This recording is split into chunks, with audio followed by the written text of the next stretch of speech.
First of all, I'd just like to say our thoughts and prayers are with everybody in Florida, dealing with Hurricane Ian. That looks obviously very devastating. Everybody gets affected by this. And so, hopefully people can get safe and get evacuated and protect themselves, because it looks very dangerous. So definitely thoughts and prayers with there. As we go, I can't help but notice, Ed's background. Ed, looks like you're in a really cool spot. So I'm sure a lot of others wish they were there. Some guys ride in their cars, but you've got a great background there. So good for you. As far as our ball club goes, we've had a really good week of work, as we've reminded ourselves, we obviously always want to play better, and we know we can play better. But it is a little unfortunate. We've had a couple heartbreaking losses here. 2 of the last 3 games, with field goals at the end, one at the end of the game against Bama. Obviously the overtime loss there at Tech last week. And I think the noise around our team is the sky is falling, and what happened to Texas, and we're not very good. We're still a pretty good team. Things just didn't quite go the way we want them to go. We didn't play quite the way we expect to play. But we could all be sitting here 4-0 and acting like it's, sunshine and rosy out, and we'd still be wanting to work on things to get better. So I credit our team a lot for putting in the work this week, coming back to work with a real sense of intent, a real sense of motivation, knowing that this is a really big ball game to get on the board in Big 12 play. To get to 1-1 against a really good opponent. Coach Brown has done a nice job. They've got a really well-versed offense, very balanced attack. They run the ball well. They throw the ball vertically well. They get the ball to their playmakers. Defensively, they've got a scheme that has withstood the test of time. They do a nice job with it. They're good up front. They do a lot of creative things in the back end. So ultimately, we've got our work cut out for us. It's great to be back at home at DKR, expecting an awesome crowd and expecting our guys to go out and play a brand of football that makes everybody proud. Thanks, Coach. Danny, why don't you start us off? Yeah, I guess, Steve, first off, do you have a favorite Nelly song? Oh, man. I don't know if I know the names of his song. I know I've listened to Nelly more than once, but I don't know if I know the names of his songs. Give me a couple, and maybe they're one of my favorites. Country Grammar, you got Ride With Me, you got Air Force One. Oh, Ride With Me. Yeah, Ride With Me is a good one. Yeah, okay. That's a good one. And then I guess, kind of team-wise, have any of your guys, any guys on the leadership council kind of stepped up leadership-wise coming off a loss like you had at Tech? Well, they all did. What I was proud of those guys was coming out of the ball game last week. Tuesday morning, or actually Monday, they had a leadership council meeting. And then Tuesday morning, they had a player-only meeting where the leadership committee addressed some of the things that I talked about, where we can improve. And I thought that was a great sign that they were willing to take that initiative and to do that. So a positive on that end for sure. Dennis, go ahead. Coach, can you share any thing about Quinn's progress this week? And what have you learned about him as far as mental toughness and physical toughness the past few? Well, I think there's no doubt Quinn wants to play. He's wanted to play since he first got injured at Alabama. He wanted to go back in the game. Mentally, he's a highly competitive young man. He's worked at trying to get himself healthy. Again, he's been throwing now for about, 2.5 weeks and has gradually improved. Again, there's a safety element to this thing. We want to make sure that we're doing what's in the best interest of Quinn, but also our team. So he's chomping at the bit. He's working hard. I like the progression that he's been making. So with all that, I think he's in the right mental, state of mind of wanting to get back out there, staying engaged, and doing the things necessary that we're asking of him to do. Kirk, you're up.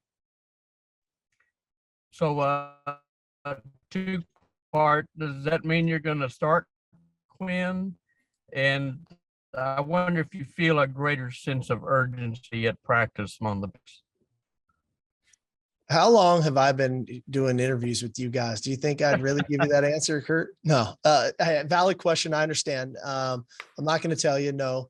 But I would say, yes, I do feel a real sense of urgency. I think coming out of that meeting, my meeting Monday the players only meeting on Tuesday. I feel the sense of urgency, not just even from our frontline starters. I feel it from everybody across the board. Our scout team players have given a great look this week. It's been physical. Everybody's, pushing towards a common goal, which is playing better football, which is ultimately coming out victorious. But you have to do the things necessary throughout the week to put yourself in position to do that. And so I think it's been all hands on deck approach. And I'm very appreciative of all the guys and the work that they've put in this week. Nick, go ahead. Yeah, Steve, wanted to ask about Ajay Hall. Specifically, what did you want to see from him to lift that suspension and allow him to get back on the field? And, if Xavier is limited or unable to go on Saturday, do you envision him maybe playing a bigger role this week? Well, I think from the suspension standpoint, how we deal with those things is internal. And so, he did the things necessary that he needed to do to lift it and to get back. I think naturally when you're not around the program for some time, it takes a minute to kind of get your football legs back under you, your football mind back under you. So it's been a bit of a gradual progression to work him back in. I think it was good for him last week to get some quality reps in a tight game, had a catch. So I think he's making the right steps to put himself in position to be a real contributor on our offense. And I do think, he'll have a role here Saturday as we go into the ball game. Roger, go ahead. Steve, it's such a week-to-week thing with this game. After the Alabama game, you could sense even more confidence despite the outcome. Then you take the gut punch Saturday, and to your message to the team, the sky is not falling. Do you sense that that's a big key with confidence, is to remind them kind of how close they are? Well, I think that's always the challenge, right? As athletes, the mental side of the game is probably as much or more important than the physical aspect of the game. And we should have a lot of confidence in our ability to play good football, whether that's on offense, defense, or special teams.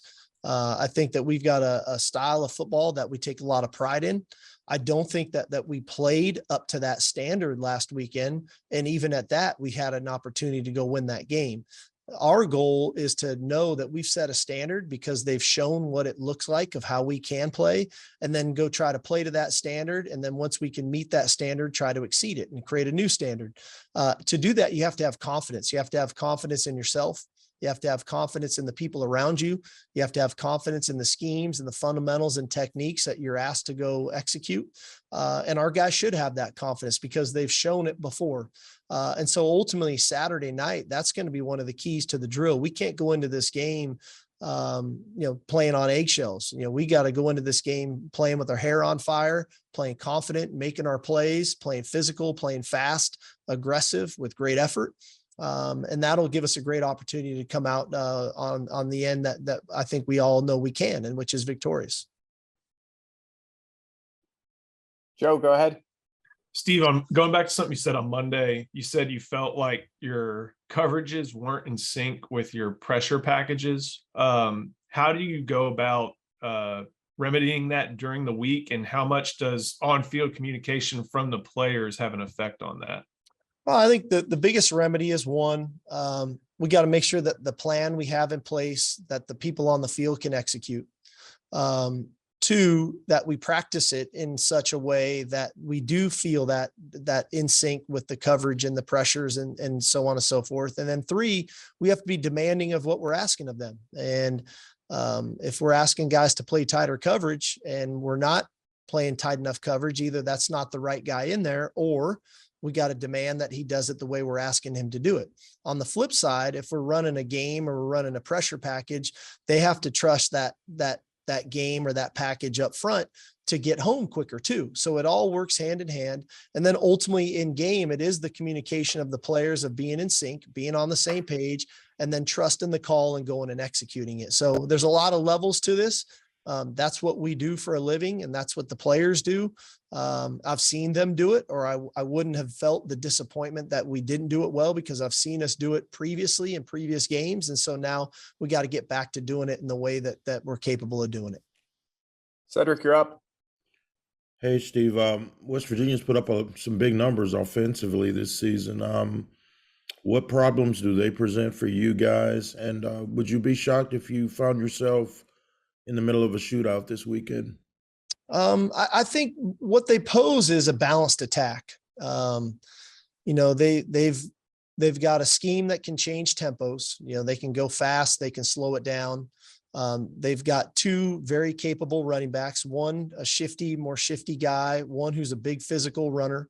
And they run the ball. So it's not just that they present good backs, they will run the backs. And so you have to defend the run. And then two, they've got two really big physical wide receivers on the perimeter that can pose problems in one-on-one matchups, in that they can go up and get the ball one-on-one. They can make people miss. They're hard to get on the ground. And so they tax you from a balance standpoint. And then they've got a quarterback who can make all the throws. You know, JT is very comfortable of throwing the ball outside the numbers. He's very comfortable pushing the ball down the field. So I think that's the challenge, right? They're not a one-dimensional team. They force you to defend all aspects of the game.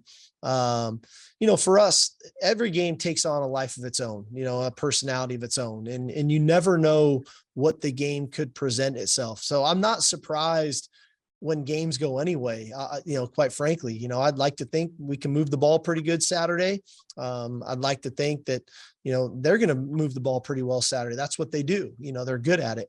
But I wouldn't be surprised if our defense plays great. We're going up against a good defense who's got good coaches, good schemes. And so the game's going to take on the personality of its own.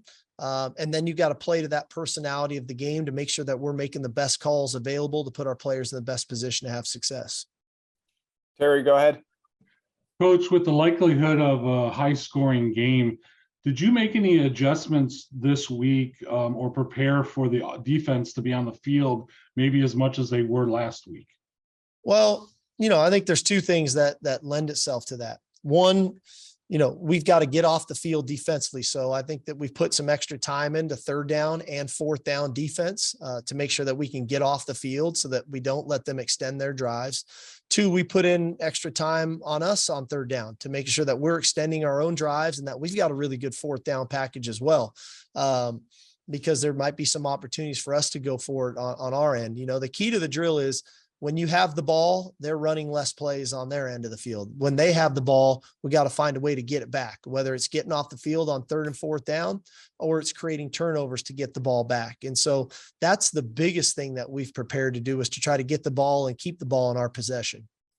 Got time for two last ones. Chip, go ahead.